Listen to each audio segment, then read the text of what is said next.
11 अक्टूबर 1942 को प्रसिद्ध कवि हरिवंश राय बच्चन और समाज सेविका तेजी बच्चन के घर में जन्मे अमिताभ बच्चन आज किसी भी पहचान के मोहताज नहीं और इसके पीछे की वजह है उनकी कड़ी मेहनत और काबिलियत। जी हाँ, दिल्ली से ग्रेजुएशन पूरी करने के बाद अमिताभ को उनके पिता हरिवंश राय मुंबई ले गए, जहां उन्होंने फिल्म निर्माता पृथ्वीराज कपूर से उनकी मुलाकात करवाई ताकि बिग बी को कोई काम मिल सके। लेकिन उस वक्त अमिताभ को प्रोत्साहन के अलावा और कुछ हाथ नहीं लगा।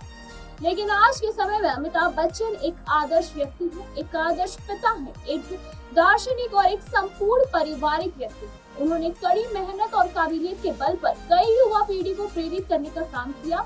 हम इस बात से इनकार नहीं कर सकते हैं कि अमिताभ बच्चन ने अपनी जिंदगी में बहुत सफलताएं हासिल की, लेकिन इन सब के अलावा वो कई बार गंभीर विवादों में भी फंस चुके हैं। यहाँ हम आपको सदी के महानायक, शहंशाह और बिग बी जैसे नामों से मशहूर अमिताभ बच्चन के विवादों के बारे में बताने जा रहे हैं। साल 2011 में पूर्व Femina Miss India World Sayani Bhagat ने B town stars Amitabh Bachchan, Shiney Ahuja और साजिद खान पर यौन उत्पीड़न का आरोप लगाने के बाद पूरी फिल्म इंडस्ट्री को हैरान कर दिया था।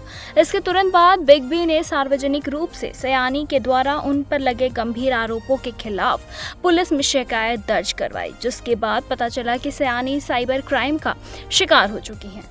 जांच पड़ताल के बाद सयानी ने एक स्टेटमेंट जारी करके ये कहा था कि मैंने उनके यानी कि अमिताभ बच्चन के साथ मेल का आदान प्रदान किया है और वो समझते हैं कि कोई तीसरा पक्ष इसमें शामिल है। वो इसे अपनी तरफ से भी पुलिस के पास ले गए। उन्होंने एक और शिकायत दर्ज कराई है। मैंने कुछ अन्य अभिनेताओं से भी बात की है और वो सभी समझते हैं कि मुझे प्रताड़ित किया गया है। अमिताभ बच्चन और दिग्गज अभिनेता कादर खान ने कई हिट फिल्मों में काम किया था और आज भी उन्हें फिल्मी इंडस्ट्री में सबसे सफल ऑन स्क्रीन जोड़ी में से एक माना जाता है।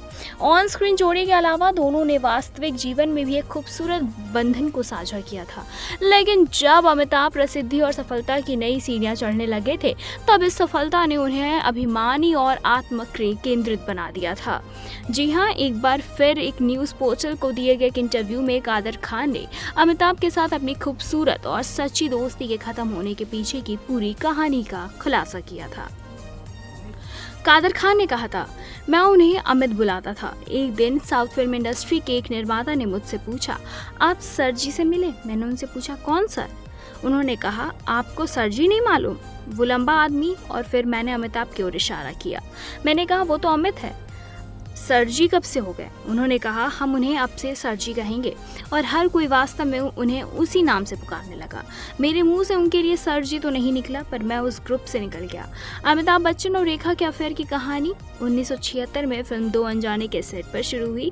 मीडिया में ऐसी अटकलें भी आ रही थी कि जया बच्चन के साथ शादी के बावजूद अभिनेता रेखा के साथ एक्स्ट्रा मैरिजल अफेयर में है। हालांकि उनके अफेयर की खबरें सुर्खियों में तब आई जब फिल्म गंगा की सौगंध 1978 की शूटिंग के दौरान बिग बी ने रेखा के साथ दुर्व्यवहार कर रहे और अपने को स्टार के साथ मारपीट कर ली। इसके बाद क्या था? बस इसके बाद सालों बाद अमिताभ, उनकी पत्नी जया और उनकी कथित प्रेमिका रेखा पर फिल्म सिलसिला बनी और इसके निर्देशन ने इस फिल्म पर अपने अनुभव शेयर किए। उन्होंने अमिताभ और रेखा के रिश्ते पर पुष्टि की थी।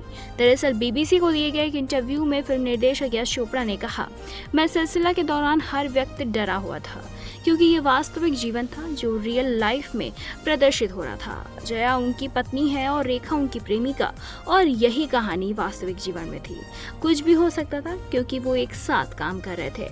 हालांकि अमिताभ बच्चन और रेखा दोनों ने ही मीडिया में अपने अफेयर से इनकार कर दिया, लेकिन सालों बाद जब अमिताभ, उनकी पत्नी जया और उनकी कथित प्रेमिका रेखा फिल्म सिलसिला बनी तो इसके निर्देशक ने इस फिल्म पर अपने अनुभव को शेयर किया। उन्होंने अमिताभ और रेखा के रिश्ते की पुष्टि की थी। बीबीसी को दिए गए एक इंटरव्यू में फिल्म निर्देशक यश चोपड़ा ने कहा, मैं सिलसिला के दौरान हर वक्त डरा हुआ रहता था क्योंकि ये वास्तविक जीवन था जो रियल लाइफ में प्रदर्शित हो रहा था। जया उनकी पत्नी और रेखा उनकी प्रेमिका, और यही कहानी चल रही थी। कुछ भी हो सकता था क्योंकि वो एक साथ काम कर रहे थे। वैसे आपको ये अमिताभ की जुड़ी कहानियाँ जान के कैसा लगा? हमें कमेंट करके बताइएगा। ऐसी तमाम और लेटेस्ट खबरों को जानने के लिए जुड़े हमारे साथ और देखते रहें नेक्स्ट।